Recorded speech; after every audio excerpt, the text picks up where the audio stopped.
Iya Bu Eda, selamat siang. Terima kasih untuk waktunya.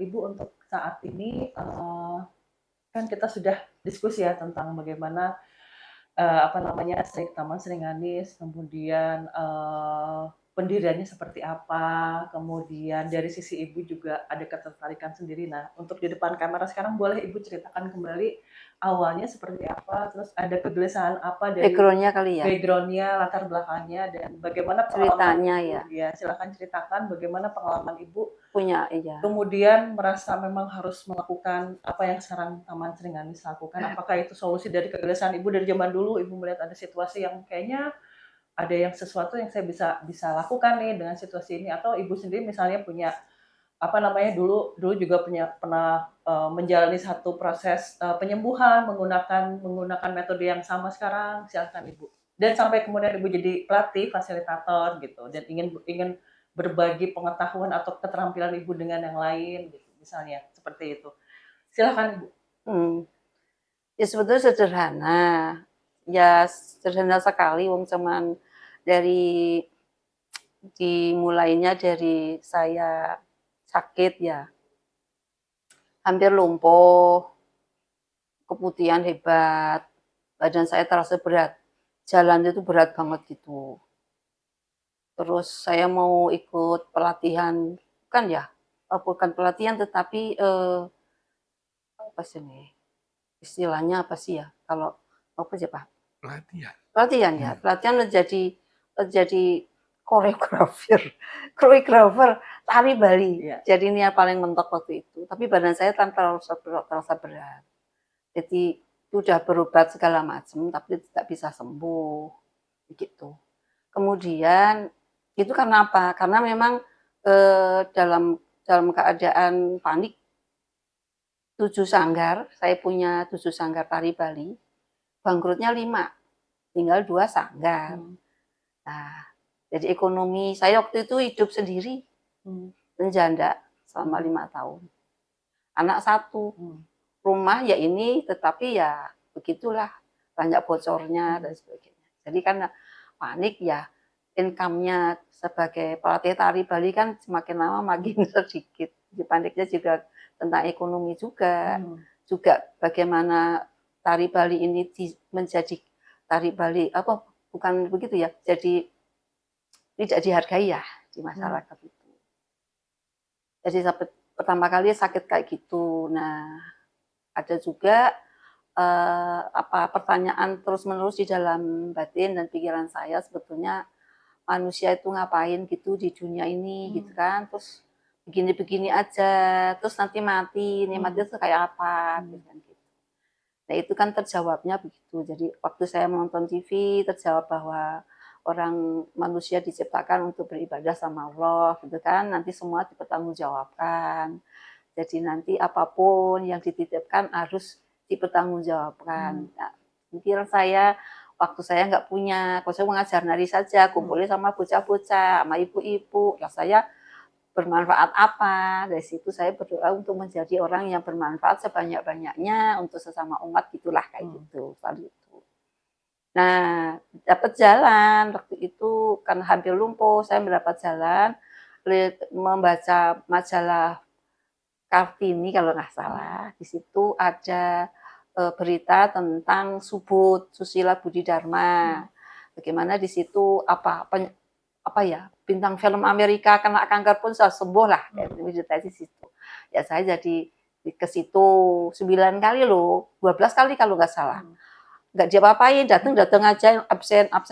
Setelah ke-12 kalinya baru dibuka gitu, untuk belajar meditasi. Nggak diajarin apa-apa, cuma di situ belajar untuk mohon sama Yang Maha Kuasa karena sakit, diberikan sembuhan, berikan keikhlasan, apapun yang terjadi, terjadilah. Atas kehendakmu saya sekarang mati ya monggo, gitu kan. Baca Allah aja gitu, terus semua air mata keluar sampai inputnya keluar. Itu pembersihan ya waktu itu, gitu kan. Itu sembuhnya dari situ, lumpuh saya. Nah, terus saya punya tetangga nih, Bu Nani gitu, ngajakin saya belajar pijet di Perwari. Nah, saya kan bukan anggota Perwari, boleh nggak Bu Nani? Ya nggak tahu nanti, pokoknya daftar aja. Nah, sudah saya belajar ke Perwari, gurunya Pak Putu. Itu ya saya apa namanya itu ngisi formulir. Terus saya dipanggil Pak Putu. Lah saya deg-degan loh, orang nggak boleh kali ya. Tahu-tahu ditanya-tanya apa kayak coba tanya apa Pak? Tanya-tanya gitu. Terus tanya Ibu Nani, di Endah nggak boleh ya? Enggak, kan tanya-tanya aja. Kan di situ kan statusnya janda, naik siji, pelatih tari baru. Kayak gitu. Nah, itu pertama kali saya belajar akupresser sama Pak Putu di Perwari. Jadi waktu itu ditanya dulu, tujuannya belajar itu mau jadi apa gitu loh. Saya ngajak, maksud saya menjadi manusia yang berguna ya, yang ngajar gitulah, kayak gitu. Pengen saya itu aja. Jadi setelah belajar dari situ, apa namanya, bertambah lagi ya, terus menikah sama Pak Putu tahun 87, terus ada mendirikan tahun 91 ya sama Pak Putu, mendirikan Yayasan Sidowayah gitu, terus kemudian pelatihan lagi, sehingga waktu mempunyai yayasan itu saya bisa mengajar ke daerah-daerah lah kayak gitu. Pertama kali dari situ. Terus biar mana ya. Kemudian ke Taman Seringadisnya, Bu? Ya itu awalnya gini. Jadi kalau saya pikir kalau ternyata semua orang itu bisa sembuh sendiri kayak saya loh gitu ya. Sakit ini kok ya saya sendiri bisa menyembuhkan karena Allah juga. Gitu. Ya kalau saya punya pengetahuan kayak gini lah, menurut agama Islam kan harus dibagi ya gitu. Ilmu-ilmu ini harus dikasihkan ke orang lain kayak gitu. Jadi punya cita-cita saya mau bagi-bagi pengalaman aja, bukan saya punya ilmu, bukan. Plus saya kan mengajar akupresser itu setelah saya belajar dari Perwari itu kayak gitu. Jadi saya mengajar ke desa-desa juga. Nah dari desa-desa saya mengajar tanaman obat itu pertama kali mendapatkan ilham, harus belajar tanaman obat itu waktu saya belajar mengajar ke Basuan. Jadi di Wonogiri itu ada beberapa desa yang saya ngajar di sana. Nah, Basuan ini 2 jam perjalanan kaki ya 2 jam, naik motor ya 2 jam gitu kan. Saking jalannya itu batu-batu padas ya, batu-batu keras gitu. Di sana saya lihat ada kunyit segala macam. Nah, saya tanya sama yang punya. Dia katanya memang cuma bumbu dapur saja gitu ya, bukan untuk obat. Tak kira Wonogiri itu ahli obat ya, ahli jamu lah kayak gitu. Ternyata mereka juga nggak ngerti gitu. Nah, sedangkan mereka itu kan makame tiwul. Nah, energinya yang nggak seberapa, kalau dipijat saja ya kapan sembuhnya ya toh. Ada inspirasi gitu harus pakai jamu. Gitu loh dari situ. Ada perasaan dalam batin saya ya bisa ya belajar jamu. Kayak yang bersambut ngajar saya lagi ke situ, didatangkanlah Pak Proto yang Proto Sudibyo dari Sidi Bethesda untuk ngajarin jamu, para peracik jamu yang meracik jamu di Wonogiri, tetapi dijualnya ke Sumatera, ke Kalimantan. Ya ngajar Pak Proto ngajar jamu, saya ngajar akupressernya. Ya sudahlah tak catetin semua kan. Nah di situ saya mengenal tentang ramuan tadi. Nah, Pak Proto ini tidak mengajarkan tentang apa sih ya, nama latinnya atau apa, namanya orang desa ya. Ya manfaatnya aja. Karena baru mengenal tuh ada temulawak, ada kemukus, ada apa. Kemudian ngajarinya tentang bagaimana orang zaman dulu kok bisa gitu obatin. Ya ternyata zaman dulu itu pintering batinnya ini yang paling nomor 1, bukan daya pikir otaknya. Jadi makanya saya ya tadi olah batin juga supaya bisa mengetahui ya meramu jamu dan sebagainya kan kepintaran batinnya gitu. Ya sudah saya sudah kayak wong edan toh ya. Saking senengnya toh ya. Liatin bawah aja nih tanaman ini sudah kayak gendeng gitu. Saya udah kesono selalu ngajarin tentang tanaman obat sampai diprotes sama yayasan saya namanya Sidowayah itu. Mbak Indah kenapa ngajarin tanaman obat?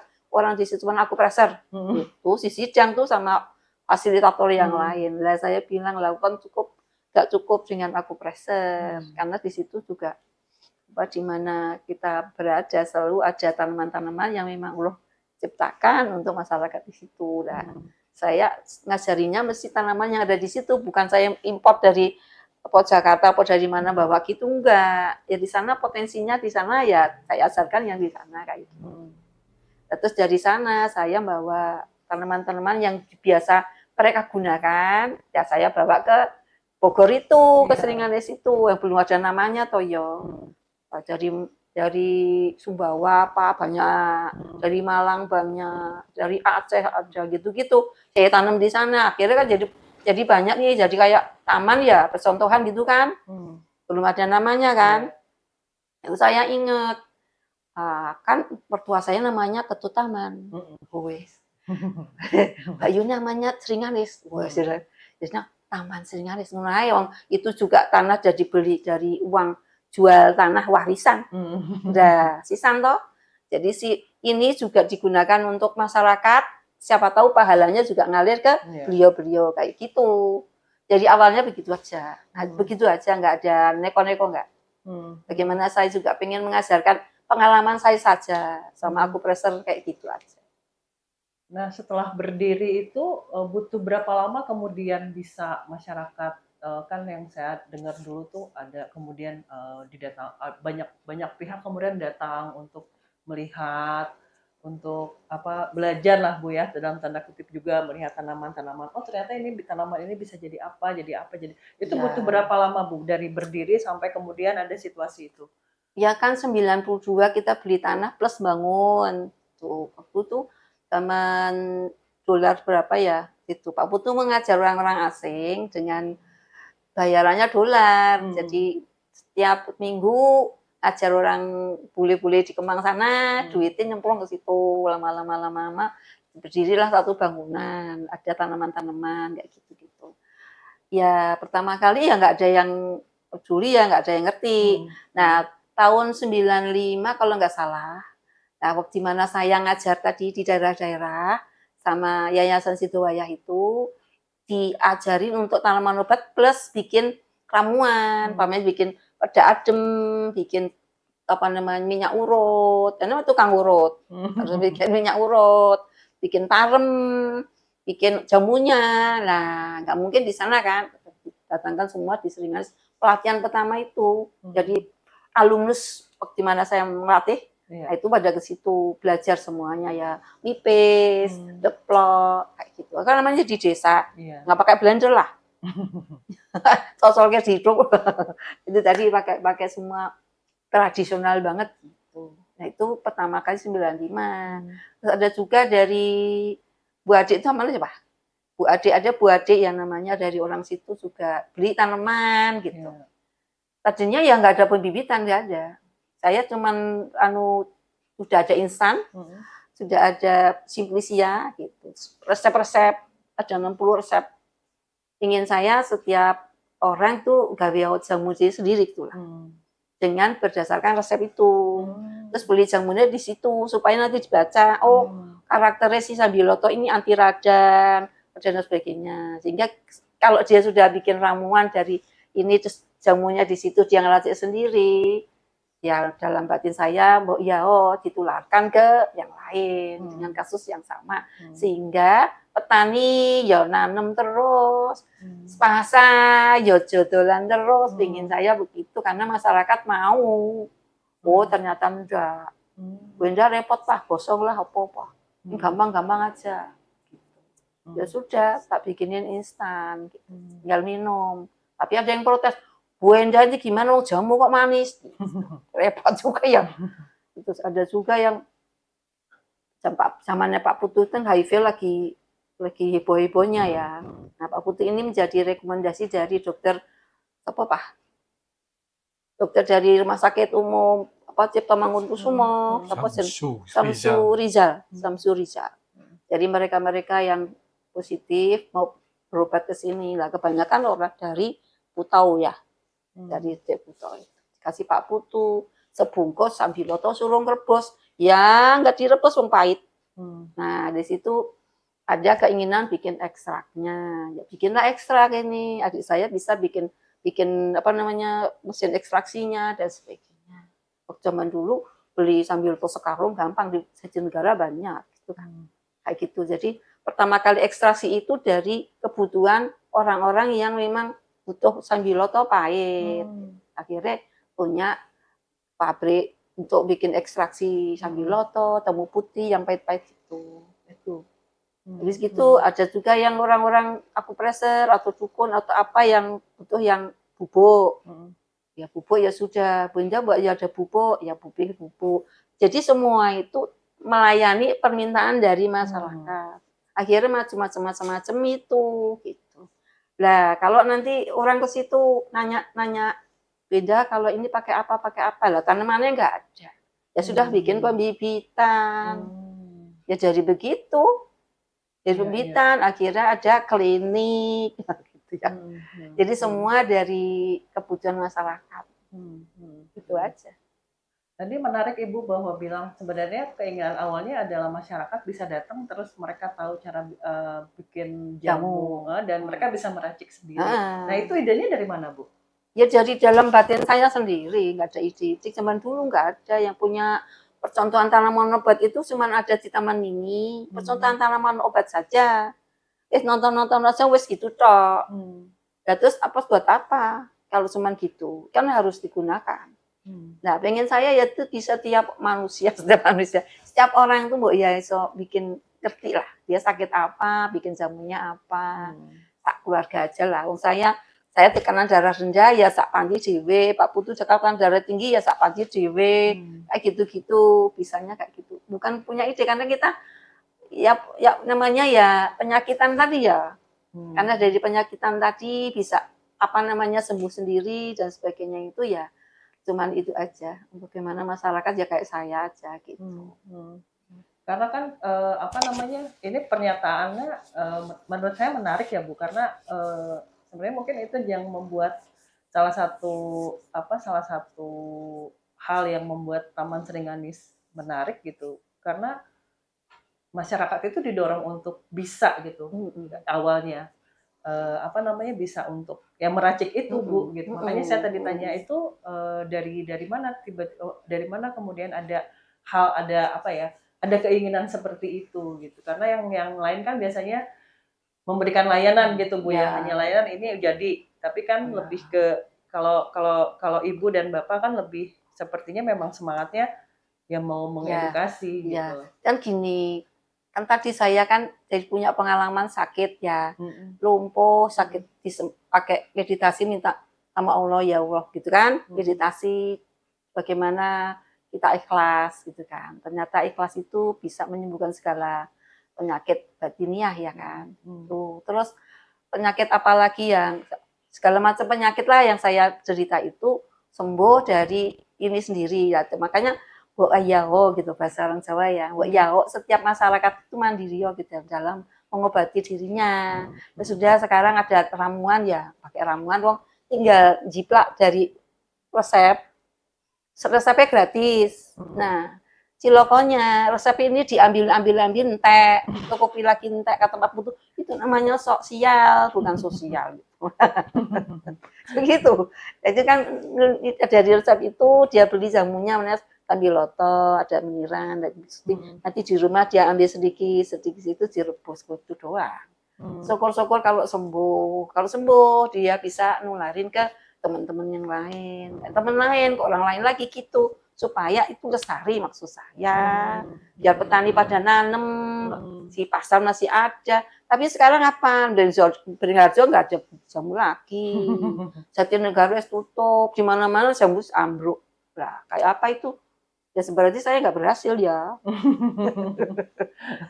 Ini hanya Ibu aja, yang lain mungkin berbeda. Tapi gini Bu, kembali lagi. Nah, selama perjalanan ini Bu, kira-kira ada hal yang menarik nggak yang yang membuat Ibu dan Bapak, mungkin nanti saya tanya sama Bapak, yang membuat kemudian Taman Seringanis itu harus tetap ada gitu. Karena kan dari tahun 91 ya Bu ya sampai sekarang. 92 sampai sekarang kan pasti ada pasang surutnya Bu ya.